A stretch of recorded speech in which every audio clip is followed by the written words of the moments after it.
예, 오늘은 부동산 침체기에 재건축에 대해서 좀 생각을 해보겠습니다.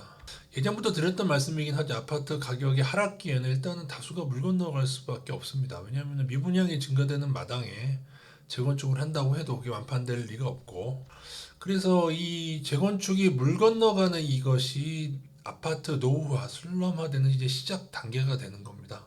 여러분도 아시다시피 분당이 지어진 그 지역들의 아파트들이 지금 다 노후화가 되고 있고, 노후화된 아파트들이 앞으로 10년, 20년간 쏟아져 나옵니다. 수도권에는. 그러한 시기에 재건축이 물 건너가는 지역이 많아지면 고층 아파트는 어떠한 아파트가 될까요? 게다가 재건축이 된다고 해도 이제 별게 없는 거죠. 재건축 분담금 내고 나면은 아파트가 미분양 생기고, 그렇게 되면은 재건축된 아파트 가격도 예전처럼 오르지 못한다. 예전에는 투기적인 면이 너무 심했었다.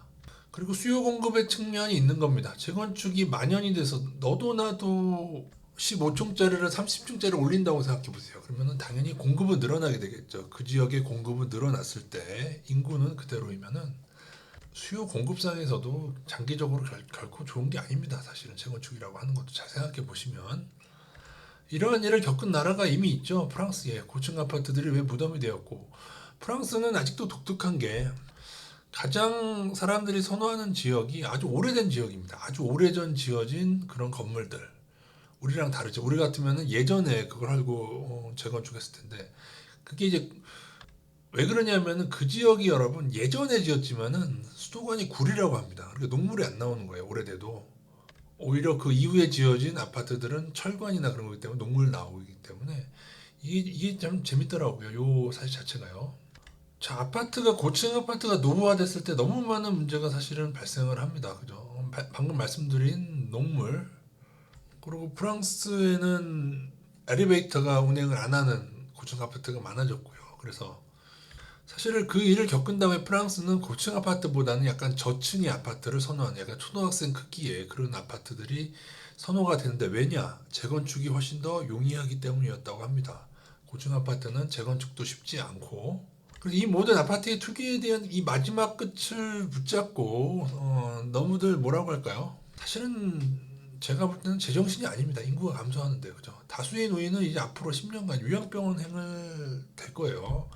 인구가 막바로 크게 줄지 않겠느냐 하지만은 노인들은 요양병원으로 가게 되고, 지금 노인 인구도 너무 많고 돌아가실 노인들의 지금 연령층이 너무 많다. 그래서 고층 아파트는 비극이 된다. 단 모든 고층 아파트가 다 비극이 되진 않겠죠. 인구가 정말 밀집돼서 재건축이 필요한 곳도 있으니까요. 그러한 것을 빼고 몇몇 없어요, 여러분. 서울에도 강남이나 몇몇 없지 않습니까?